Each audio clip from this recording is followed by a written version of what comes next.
Ja, nu skal vi til VM her i Bocuse d'Or til januar, og vi er startet op ude i køkkenet igen, og er i gang med at forberede de her garniturer, vi skal lave. Vi har ikke fået opgaven endnu, men vi går og tester på en masse forskellige ting og prøver at finde ud af, hvad der er sjovt og hvad der er muligt.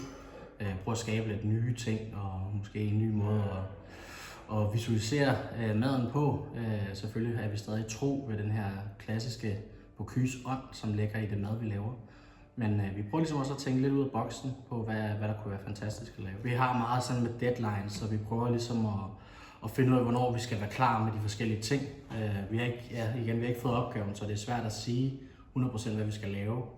Så derfor så prøver vi en masse forskellige idéer og kommer af med nogle af de her tanker, vi har gået med fra EM. Og vi har jo også et godt fundament, altså vi har jo rigtig mange ting, vi har testet på undervejs til EM, som ikke kom med. Så måske prøve at tage nogle af de ting op igen og prøve at se, om vi kan gøre dem fantastiske. Lige så snart vi får opgaven, så skulle vi helst være klar med de her garniturer, så vi kan begynde på det protein, det nu engang skal være, eller ja, hvad opgaven bliver. Og så skal vi i gang med at designe det her store fad, som også kræver en masse energi og tid. Der er Philip herude, som er komi.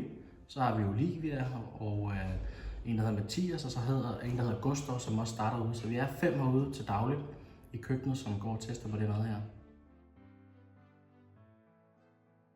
Altså vi har arbejdet hen imod et godt arbejdsmiljø og en måde, vi alle føler, at vi er en del af det her Bocuse-hold på. Og det synes jeg fungerede for os. Det var vigtigt for mig at vise, at det er et team om det her, og vi alle står sammen om at vinde den her flotte statuette. Så vi holder fast på de her ting, som virkelig har fungeret. Det er sammenholdet, og det er energien, og selvfølgelig er der nogle opdelte roller ud fra, hvordan vi arbejder her. Men når vi skal til at vaske ned og sådan noget, så er vi alle sammen med. Og det er en stor del af et sammenhold, vi har ude. Så jeg synes ikke, der er så meget, vi skal optimere på den måde. Selvfølgelig er der noget ny mad, der skal skabes, og det er bare lidt større i Lyon. Altså det kan man ikke komme udenom, at der er større pres, og man kan sige, med den her flotte guldmedalje, vi har fået fra EM, så er der jo et kæmpe pres på skuldrene for, at vi skal levere igen til VM. Og det prøver vi at efterleve og gøre vores bedste. Og det gør også, at lige nu så arbejder vi de her 5 til 6 dage om ugen. Og jamen det bliver jo mange timer, men vi offrer ligesom også alt, hvad vi kan for at blive den bedste. Vi vil alle sammen det her på hver vores måde, men det samlede mål er, at vi skal vinde i Lyon.